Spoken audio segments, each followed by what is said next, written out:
Olá pessoal, tudo bem? Vamos para mais uma correção, dessa vez o 11º roteiro, tá bom? Vamos lá? Bom, em língua portuguesa nós vamos iniciar a terceira sequência, tá? A terceira sequência que vai falar sobre brinquedos, legal, né? O assunto foi legal, fala a verdade. Bom, vamos lá, rapidinho, porque nossos vídeos estão ficando longos. Olha só, começando então falando sobre brinquedos lá na página 35. Aula 1 tá perguntando quais são os brinquedos com os quais você costuma brincar.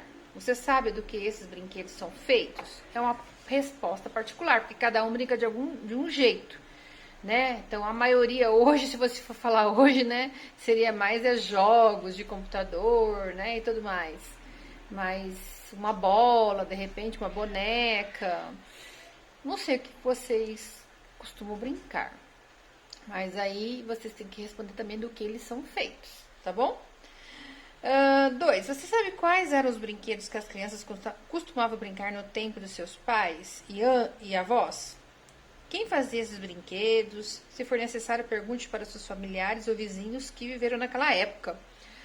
E aí, o que vocês descobriram? Bom, se hoje eu for perguntar para minha mãe é bem assim na época de roça, né? Ela foi criada em sítio, né? As bonecas deles lá eram as espigas de milho, os boizinhos eram as batatinhas, que eles colocavam pauzinhos espetados. Eles não tiveram muitos brinquedos. Né? Se meu filho me perguntasse meus brinquedos preferidos, olha, boneca, eu ganhei muita boneca, né? Eu lembro da Guiguinha, eu tinha uma boneca que ria assim. Eu jogava bugalha, brincava de peteca, de torrinha, que mais? Adorava brincar na rua de queima, né? De casinha, né? Papai, mamãe, filhinho. Brincava de cozinhar, de fazer comidinha. Eu lembro que minha mãe tinha uma hortinha, eu ia lá, pegava couve, fazia a comidinha de brincadeira. E aí, e você? Perguntou para os seus familiares? O que você descobriu? Tá? Muito legal as respostas de vocês que eu recebi, tá bom? É isso que você tem que falar aí. Na página seguinte tem 3 brinquedos, né? Para vocês colocarem o nome. Pipa, bugalha, esses não é travesseirinho, são bugalhas, porque tem 5. E carrinho de rolemã. E vem uma perguntinha. Todos eles podem ser construídos em casa. Quais outros você conhece que poderiam ser feitos em casa? Então, esses aí são exemplos de brincadeiras feitas em casa. Outros feitos em casa que você lembre, que você faça. O que eu lembro hoje, a peteca, algumas bonecas, alguns carrinhos dá pra fazer com reciclagem, né? Boliche. Tem muita coisa que dá pra fazer, né? De faz de conta aí, que a gente pode fazer um monte de coisa. Bom, em seguida vem na página 37, aula 2, história da pipa. A pipa é um brinquedo muito antigo e atual também. Você já brincou de empinar pipa? Onde costuma brincar? O que você sabe sobre esse brinquedo? Escreve e comente com seus colegas e professor. Então, é uma coisa assim, particular de vocês, né? O que vocês acham da pipa, se brinca ou não, tem que falar aí, né? Aí vem um textinho sobre a pipa, né? E vem mais um pouquinho de perguntinha. Depois de ler o texto, você já fez uma pipa? Ou viu alguém fazendo? Quais materiais foram usados? Aí também é com vocês, né? A gente sabe que é papel, vareta, cola, né? Sabe se seus pais e avós brincavam com pipas? Pergunte para eles e conte aos seus colegas. E aí? Você descobriu se seus pais brincavam de pipa? Acredito que sim, porque pipa é uma brincadeira bem antiga, né? Bem antiga, certo? Virando a página, vai ter aí uma explicação, um texto, né? De instrução de como fazer a pipa, né? Então, é um texto instrutivo, né? Que você vai aprender a fazer alguma coisa. Igual os textos de receita, né? Que a gente vê muito a mãe fazendo aí, copiando, lendo, né? E aí tem uma perguntinha aqui na página seguinte. Na sua opinião, qual é a parte mais difícil de fazer? E por quê? É uma resposta particular, né? Não tem como eu responder, não tem uma resposta certa, correta.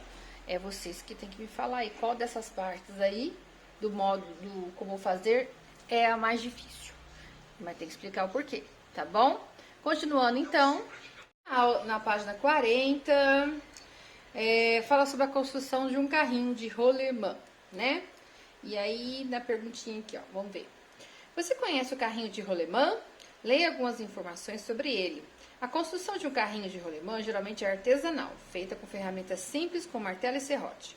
O carrinho pode conter 3 ou 4 rolamentos, quase sempre usados, dispensados por mecânicas de automóveis, e é construído de um corpo de madeira, com um eixo móvel na frente, utilizado para controlar o carrinho enquanto o eixo desce pela rua, certo?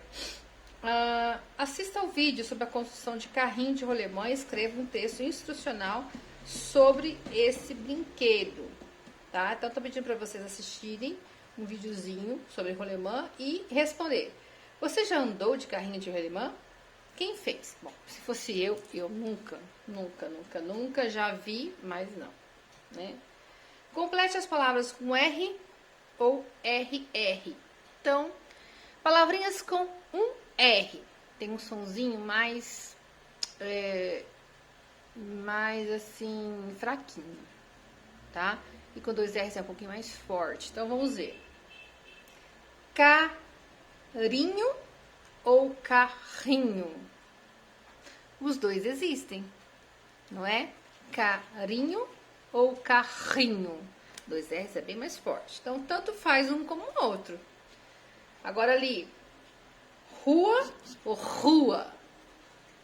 Rua, né? Com um R só. Não existe palavras começada com 2 R's, tá? Então, se for início, não existe, tá? Sempre vai ser um só. Rabiola, um só. Como eu havia dito, não tem como começar com 2 R's. Amarelo ou amarelo. Amarelo, né? Tá fraquinho, então é um R só. Ferramenta ou ferramenta, né? 2 R's. Cerote ou serrote? 2 R's, né? Vocês percebem que é mais forte com 2 R's? Tá? Tem uma diferença grande, né? Essa do carrinho, tá bem nítida essa diferença, ó. Carinho ou carrinho, né? O ra, re, ri, ro, ru, o, ra, re, ri, ro, ru. Tá bom? Espero que vocês tenham aprendido. Escreva dicas para ajudar os estudantes que têm dúvidas sobre o uso do R e o RR. Essas dicas poderão ser colocadas em cartaz e disponibilizadas na sala de aula, para que os estudantes possam consultá-la. É tudo isso que eu falei. Quais são as dicas? Vamos transformar em texto. Um R só, quando é no meio da palavra, ele é mais fraquinho. Quando precisa de um R mais forte, acrescente outro R. Início de frase sempre é um R só, e ele é um pouco mais forte. Então, mais ou menos isso, né? Se você colocou algo parecido, parabéns. Vamos para a próxima. Aula 5. Última aula. Sobre peteca.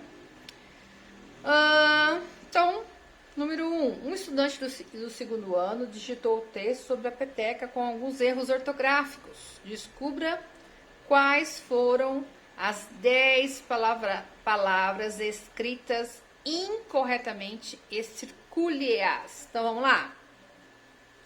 Peteca é o nome dado tanto a um esporte, canto, não. Letrinha G, que sempre vem com o seu irmãozinho U, não tem como tirar o U. Então, é a primeira palavrinha errada, né? Então, é quanto, quan.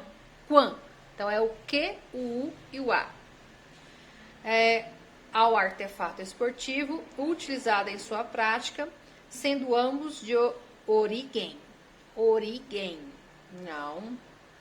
Origem, G, não é G. Quando o G recebe o U, ele tem esse somzinho de G. E não é o caso, né? É origem, né? Então, segunda palavrinha errada. Origem indígena. O que é isso? De novo, em de G na, é só o G na. Eu não quero esse som de G, tá? Terceira palavrinha errada.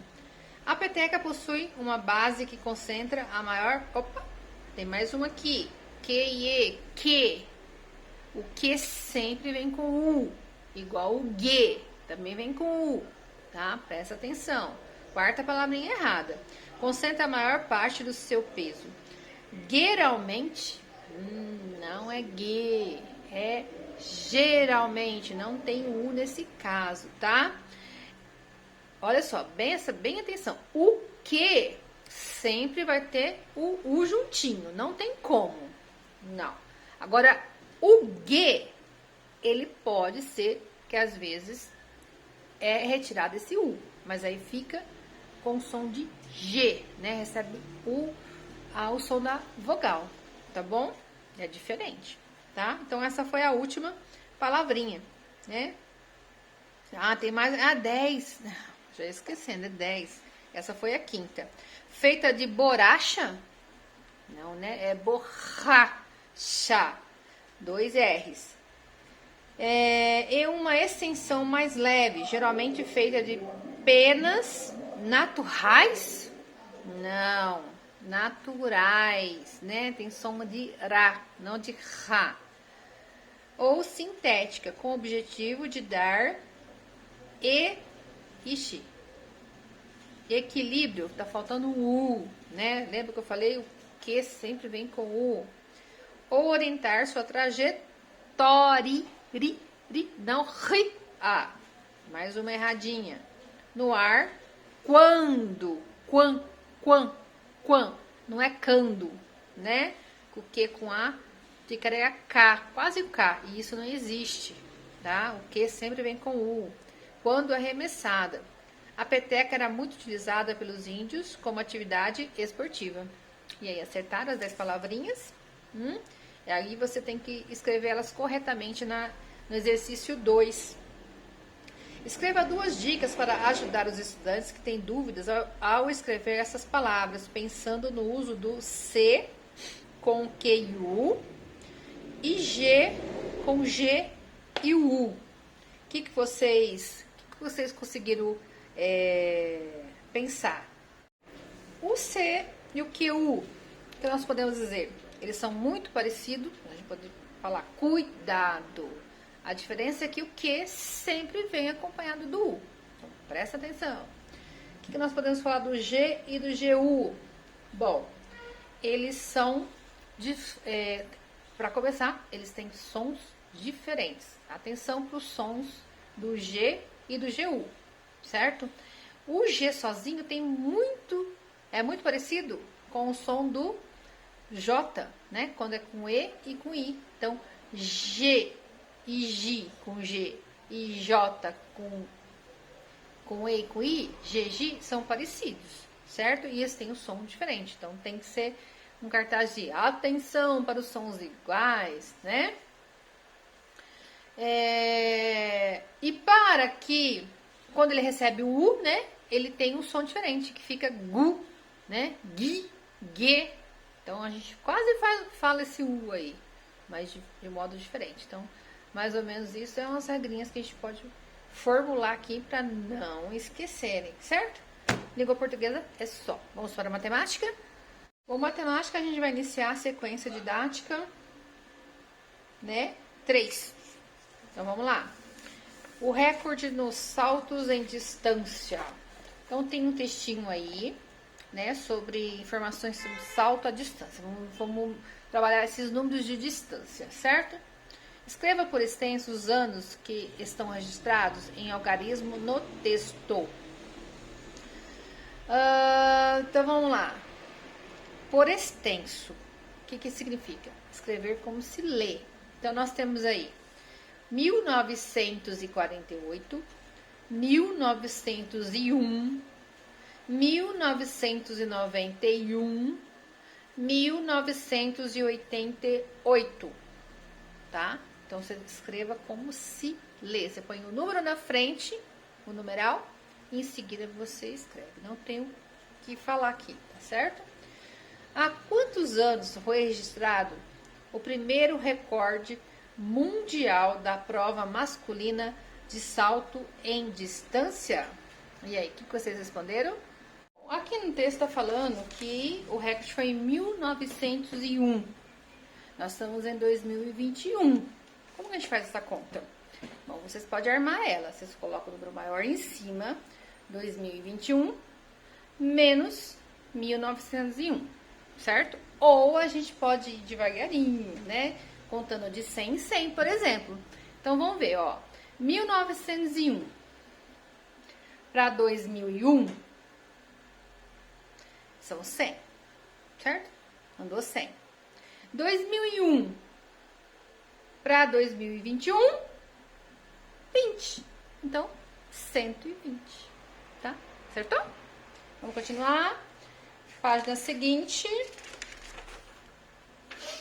Tem outro probleminha aqui. Faz quantos anos que Mike Power tornou-se recordista mundial ao saltar 8,95 metros? Bom, vamos lá. Quando foi que ele... foi em 1991. É a mesma conta, gente. A gente tem que pôr o ano que a gente tá, 2021, menos 1991. Aí, se você preferir, você pode fazer devagarinho, né? Como é a distância menor agora, a gente pode fazer de 10 em 10, ó. 1991 mais 10 daria 2001. Mais 10, 2011. Mais 10, 2021. 30 anos. Certo? Acertou? Vamos para a próxima? C.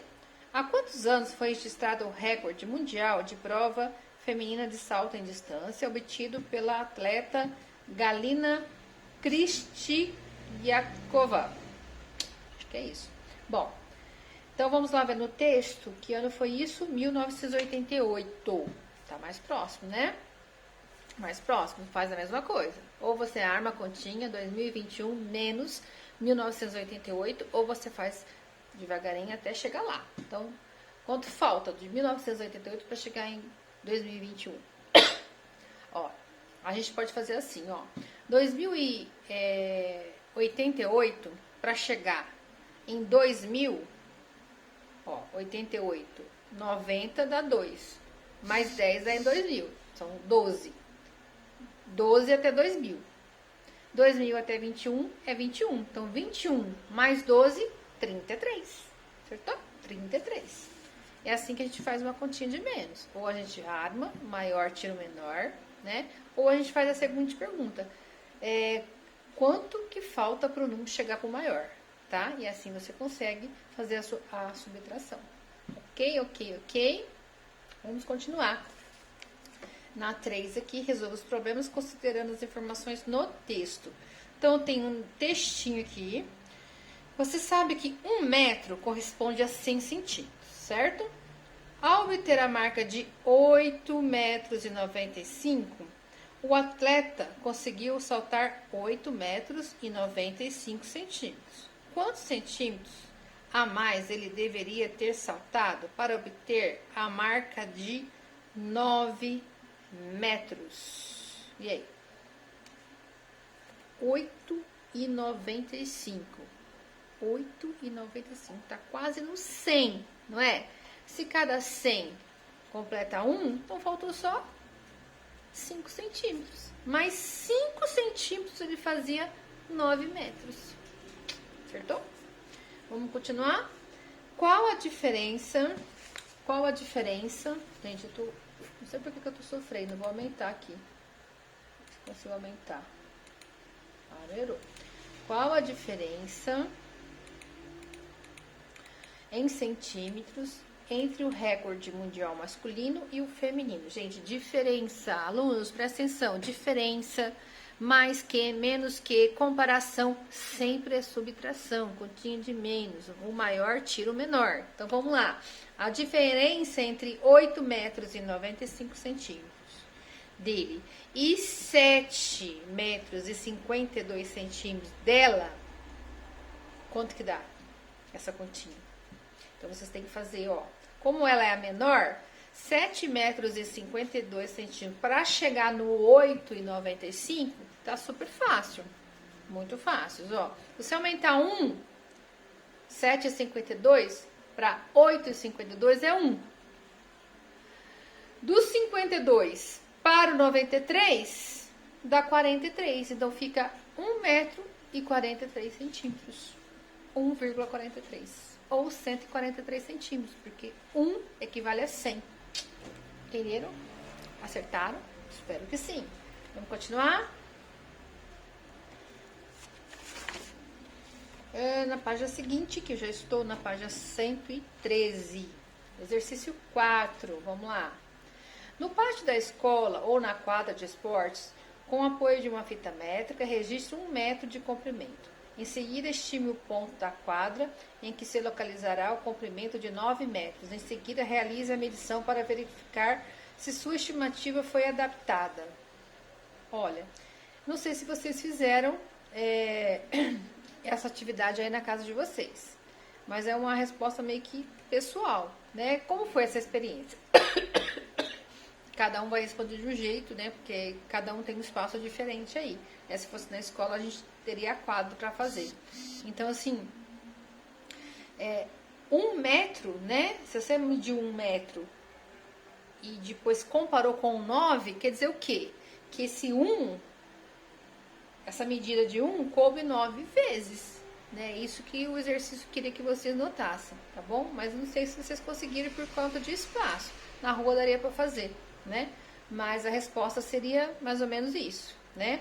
O que dá para verificar é isso, né? Que cabe 9 vezes aquele tantinho ali, certo? Vamos continuar. Leia os números escritos nas cartelas e responda as questões abaixo. Tem 6 números ali, tá? Então nós temos 2021, 12.029, 21.047, 15.009, 51.900, 46.573. Escreva por extenso o menor e o maior deles. Então tá super fácil. O maior foi o 51.900, correto?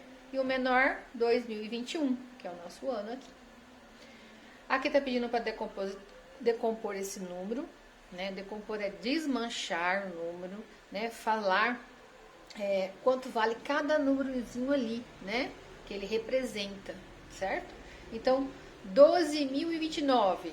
Então, você tem que falar o valor do 1, depois do 2, depois do 0, que é 0, depois do 2, depois do 9. Então, ficaria 10.000 mais 2.000 mais 20 mais 9. E o de baixo, 40.000 mais 6.000 mais 500 mais 70 e mais 3. Né? Cada númerozinho tem um valor, ele pertence a uma casinha, né? Na matemática. Continuando, deixa eu ver aqui, aula 4, a gente vai ter a aula 5, né? É isso? Bom, tem um textinho sobre a maratona, né? Falando sobre maratona, e vem a primeira atividade aqui, ó. Responda as questões abaixo, né? A maratona inicialmente era de 40 quilômetros em 1908.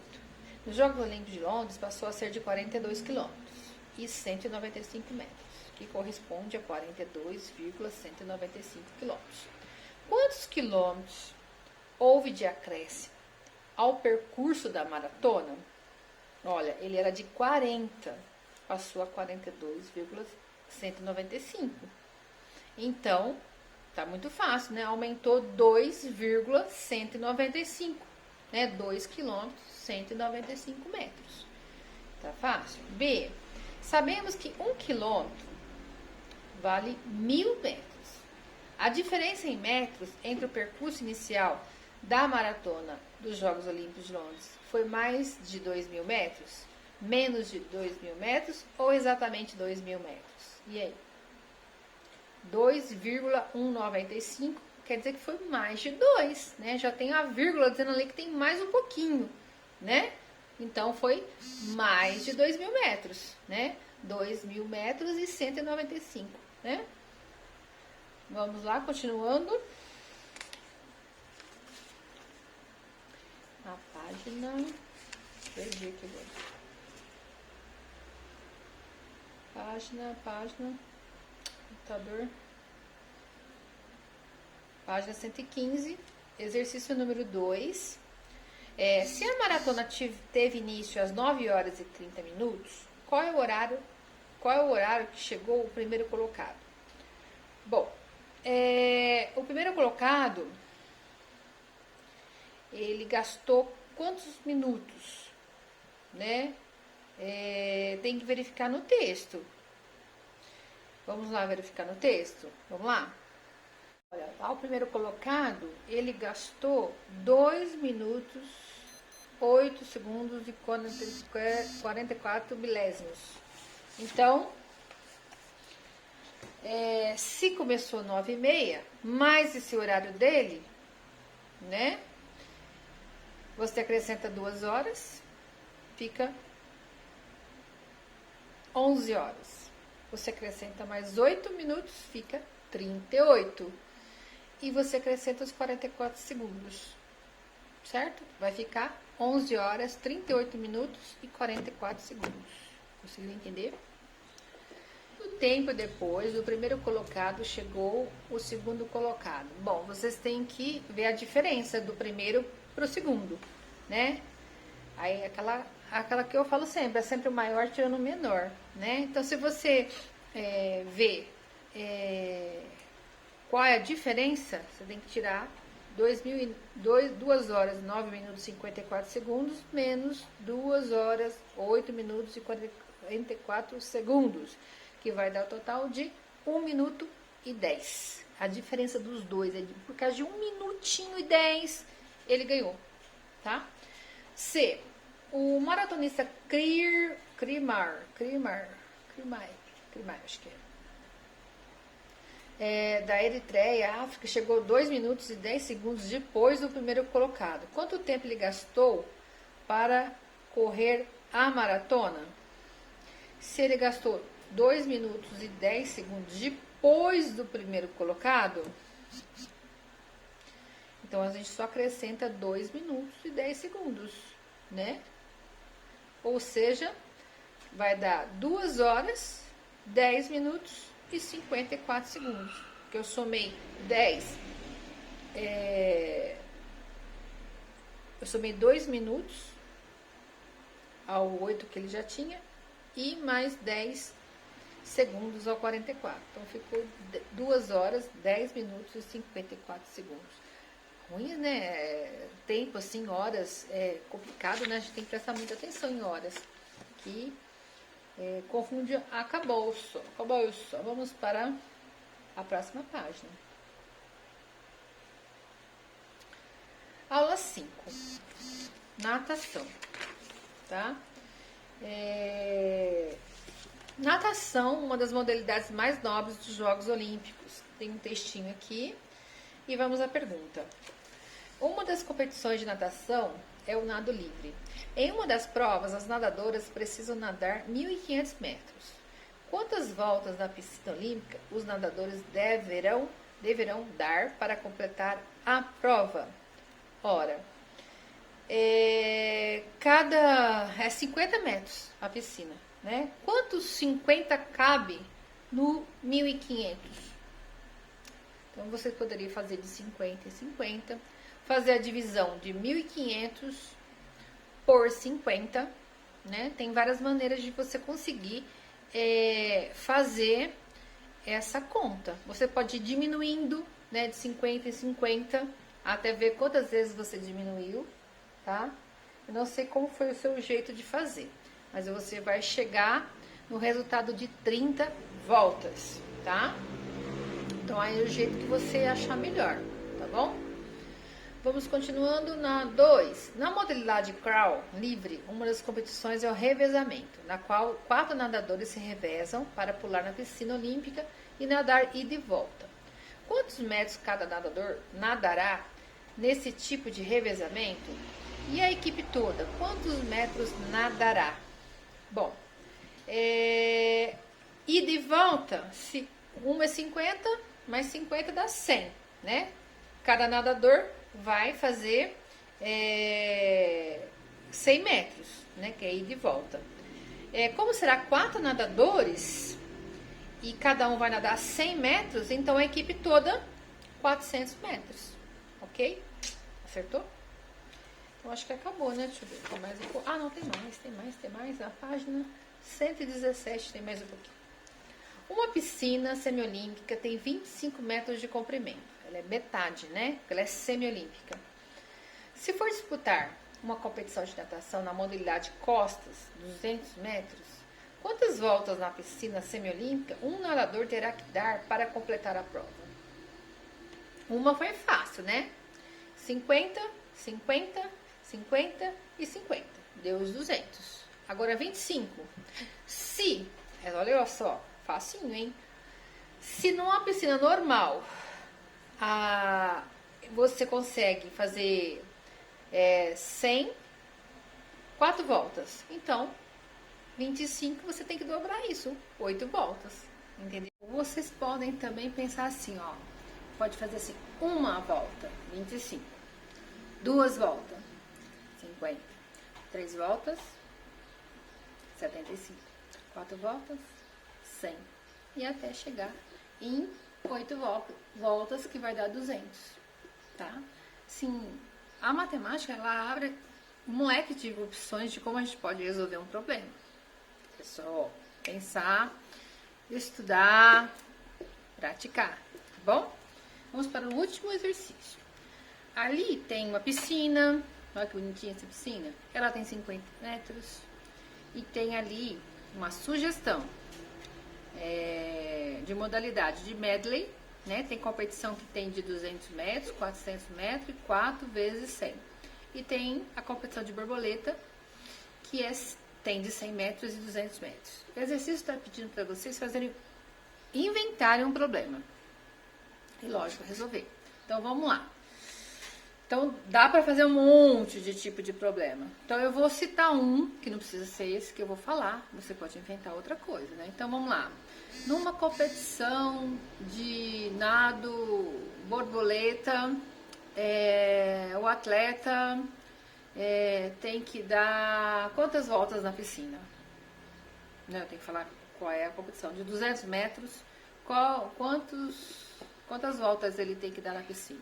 Então, se a piscina tem 50, ele precisa de chegar nos 200 metros, ele tem que dar 4 voltas, né? Então, eu fiz o problema e resolvi o problema. Então, pode ser outra, você pode falar do medley, qual foi a competição, que tipo de competição. Pode falar assim, 3 equipes participaram da categoria borboleta. Ao todo, quantos eles conseguiram nadar? Bom, são 3 equipes, 3 atletas, 3 vezes 200, 600 metros ao todo. Pode inventar qualquer coisa, né? Você pode inventar qualquer problema que a gente consiga resolver com esses dados aí que foi colocado, certinho? Vamos então para agora ciências. Em ciências, nós continuamos falando das abelhinhas. Agora nós vamos estudar como é a vida na colmeia, né? Que acontece, que hora que elas levantam, que hora que elas começam a trabalhar, o que elas fazem, qual é o trabalho de cada uma. É um texto bem legal, bastante curiosidade, né? Falando sobre as abelhinhas. E a atividade é relacionar, tá? Então, vocês vão descobrir que nesse texto tem a abelhinha faxineira, né? Tem a abelhinha que cuida dos bebês, tem as construtoras, as guardiãs e as campeiras. O que cada uma faz? Era para você colorir, né? De acordo com a cor ou colocar número e corresponder. Então, vamos lá. Faxineira. Vamos ver quem acertou. Será que é a primeira? Será que é a segunda? Será que é a terceira? Faxina é de limpar, né? O que tá falando mais de limpar ali É o terceiro quadradinho lá, ó. Limpam as células onde nasceram, limpam os favos, em geral, removem crias e abelhas doentes ou mortas, levam qualquer cisco ou sujeira para fora da colmeia. Então, essa é a função da faxineira. As babás, qual seria? As babás seria o último, né?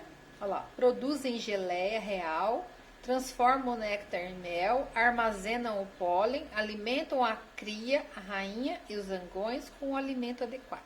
Então, essa aí é a função das nutrizes ou babás. Construtoras. Quem são as construtoras? Olha lá, é o quarto. Produzem e molam cera para reformar as células, construem os favos de colmeias, mumificam com cera os própolis, os inimigos que invadem as colmeias. Então, é o quarto quadradinho. Guardiãs. Defende a família contra inimigos naturais, contra ataques de abelhas, de outras famílias, e evita que outros animais roubem o mel estocado. A gente, né, quando vai colher o mel delas, elas nos atacam, são as guardiãs. E por fim, as campeiras. As campeiras as que saem, né, vão recolher os pólens e néctar das flores e entregam para as abelhas nutrizes, trazendo água, coletam resina para vedar a colmeia e realizam a polinização, né, que é muito importante pra gente. E aí, pediram para vocês pintarem com capricho, muita gente pintou, só a colmeia esqueceu da abelhinha, mais uma vez, tá faltando capricho nos desenhos, certo?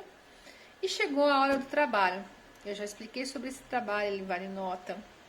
Tem gente que só me mostrou uma folha, né, me entregou uma folha, eu expliquei nos mitos como eu quero, é um trabalho, gente, não é uma atividade comum, é uma atividade de trabalho, que vocês vão se empenhar para fazer o máximo possível, não é 4 linhas, 5 linhas, é um trabalho. Eu dei só algumas ideias aqui para vocês buscarem nas pesquisas de vocês, mas pode ser muita coisa, né? A Olimpíada é uma coisa que dá para falar muito, muito mesmo, tá?